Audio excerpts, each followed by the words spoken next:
mapagpalang araw po sa ating lahat. Ako po si Sarines Palamat. Yan ilalahat kong aking narunan para sa day devotion na pinamagatang masyado ka na bang komportable?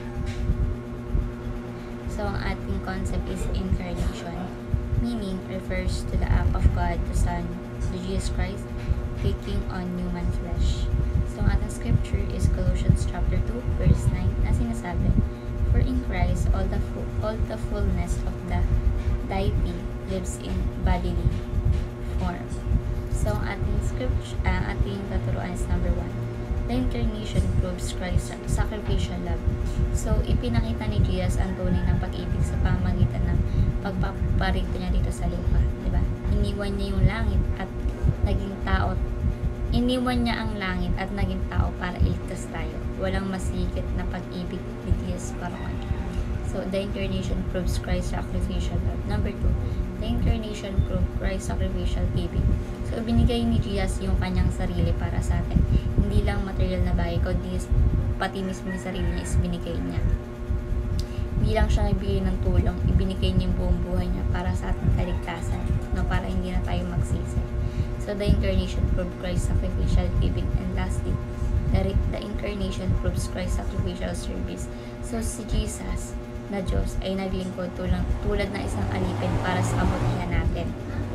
So, hinugasan niya ang paa ng kanyang mga alagad, diba?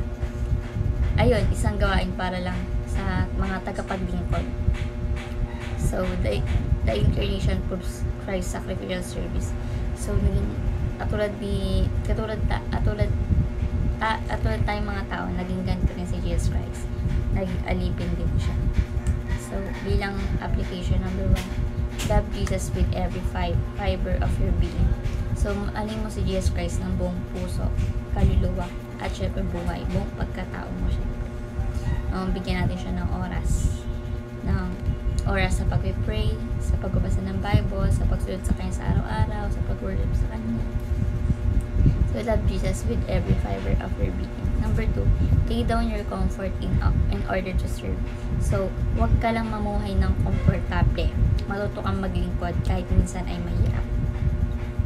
Diba? Tumulong ka sa iba kahit pagod ka na. Diba? Kaya ng pagtunan ni Jesus Christ kahit siya'y nahihirapan.